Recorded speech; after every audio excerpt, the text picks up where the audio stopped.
Hey, and welcome back to Workshop Wednesday. I'm Chelsea Bussymeyer, and I'm excited to film this episode as it feels like it's been forever since I've had you in my workshop for a Workshop Wednesday, a sewing tip or tutorial, and I've been actually doing a lot of other things besides sewing lately, except for the kimono class that I taught recently, where I made this beautiful kimono for my sister and showed the students how they could draft their own pattern. And if you're interested in that class, I'll probably be doing it again soon. Make sure that you get yourself on my email list. I'll put the link below in the information box below this video so that you can sign up, get a free pattern when you sign up for a cute little project, and then stay in touch for all of my coming events and classes and things like that. So today we're actually doing a little sew along tutorial for adding a little bit of a collar. So kind of a band collar,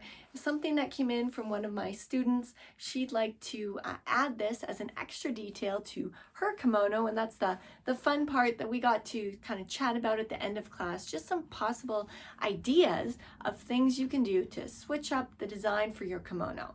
Now, if you've been sewing for any length of time, or actually not even very long, you've probably heard something about the burrito technique. So doing the burrito technique is really like common if you want your stitching on the inside of something and the rest of the garment then turned around. If you're adding a lining, things like that, you'll often see tutorials for the burrito technique. Now, the thing about this collar is I'm actually putting it on here and it's pretty narrow.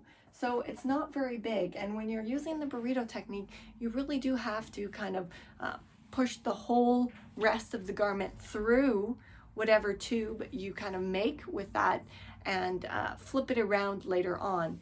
Sometimes even when you're stitching it, you've got a whole bunch of fabric kind of bunched up inside of your burrito and yeah, it can get kind of bulky if you have a full garment like this kimono and you're just wanting to put on this narrow band.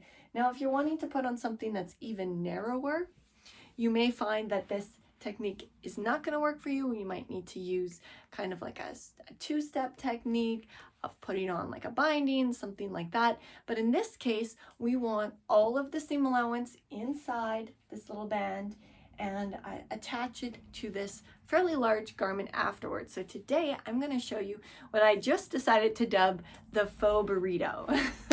So it's similar in how the burrito works, but we're going to kind of move the garment through the whole time we're stitching. It's definitely a little bit more tedious. So it's not for anyone who doesn't want to kind of fiddle around with it, but it works really well, and I've used it on different garments even that I've altered when I'm doing, you know, like a strap adjustment, shortening a strap, something with a lining, this kind of idea, knowing that this is a possibility and you don't have to do kind of the traditional burrito, is just a great tool to have in your toolbox as an extra technique. So let's head on over to the sewing machine and I'll show you how it works. So this is going to be our band or tube, binding, whatever you want to call it, the piece that we're adding to the front edge of the kimono. And I just hemmed it off. I used the contrasting thread on the kimono. It contrasts more on this solid color, but my sister actually doesn't want this color. I'm just putting it on here for this tutorial and then taking it off. I really like the contrasting thread on the actual garment for a little bit of something extra. But first we're gonna take a look at how we're gonna start out. So I'm starting a little bit lower down. This collar isn't going all the way around. You can start at the collar at the corner or wherever you'd like.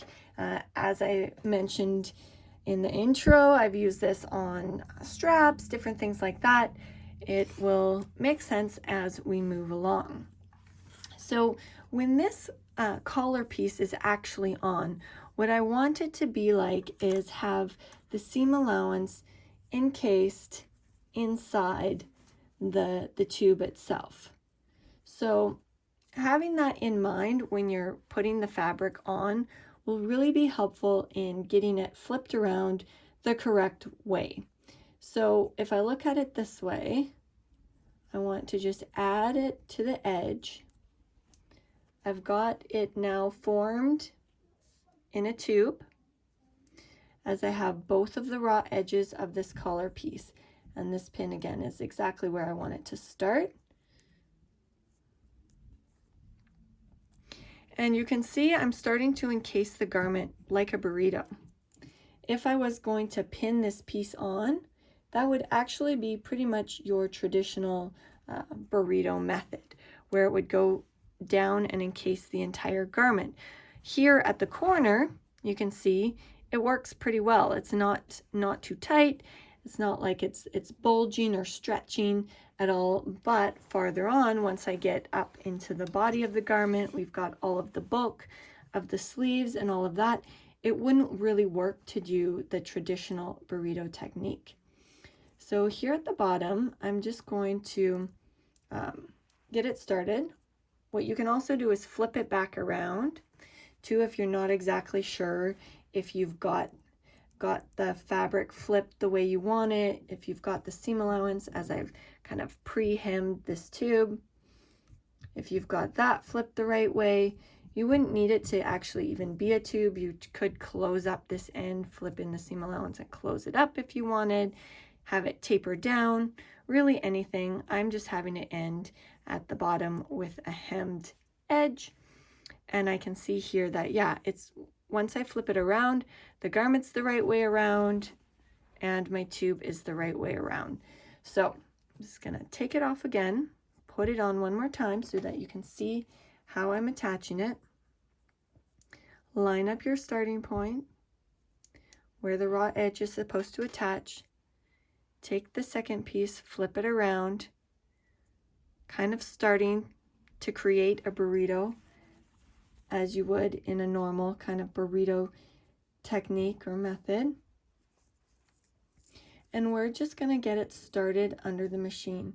I actually just tore this georgette so that it would be a nice straight in-grain edge and the piece would be the same all the way along. That's why I've got these long frays, but these long frays kind of just hold the next thread in place. So I'm going to let those frays kind of hang over the edge of my kimono and then just count the seam allowance from where it actually has the weft yarns in the weave. Once again, always back stitch when you start. So this portion, as you can see, is pretty traditional. Now, once I get started though, and I find that my burrito is getting too tight, that it's pulling the fabric, skewing the fabric, what I can do instead of just sewing as regular is I can start to turn my garment. So here I'm pulling that area that I started with, that thin corner, down, and I'm sewing and flipping the burrito at the same time. So this keeps my burrito from getting so bulky, from it getting puffed up with all of that extra fabric.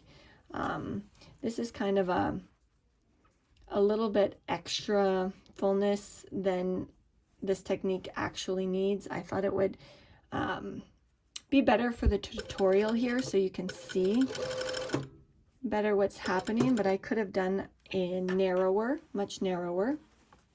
The width though depends on the thickness of the garment.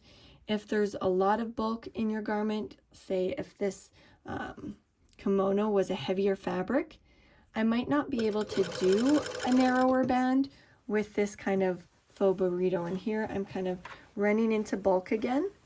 So instead of trying to stretch and pull, I'm just gonna turn my burrito around a little bit more as I go.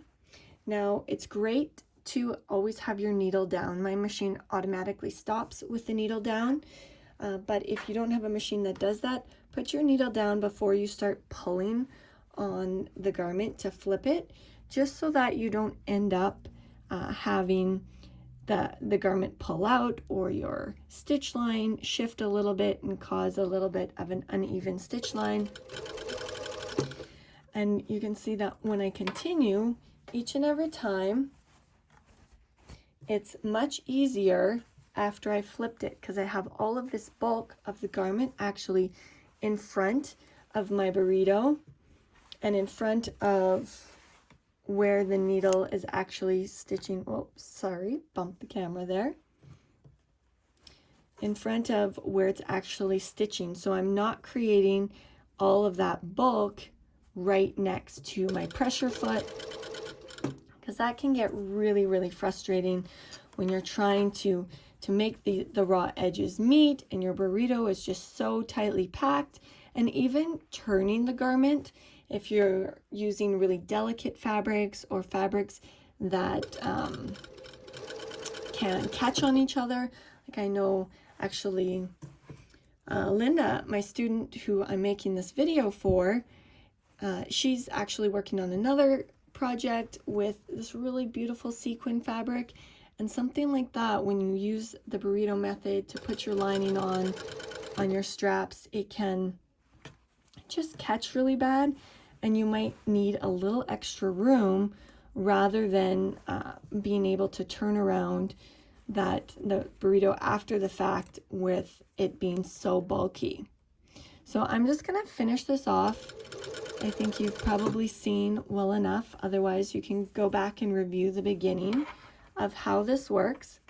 And you can see as I like step by step work through the process.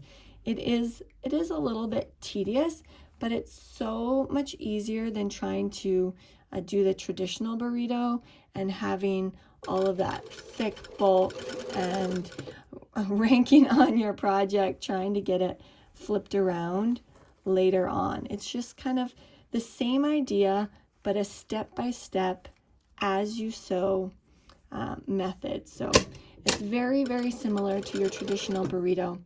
It's just the faux burrito. So since my sister only wanted the kimono without the collar, I decided only to do half of this collar for the tutorial. But you can see here, it's attached to the bottom. It goes up and around, and it's really, really nice to have that seam allowance just totally encased on both sides, especially if your kimono kind of flops open in the movement. It's a flowy garment, and just having that really clean finish with your seam allowance totally encased.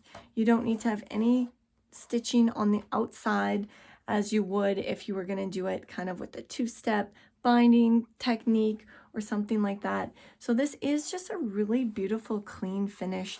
Even down here at the bottom, you can see with it being open, it's still just on both sides, just really nice and clean how it finishes up. So it is really nice to have those seam allowances just covered up, tucked inside, and there you go.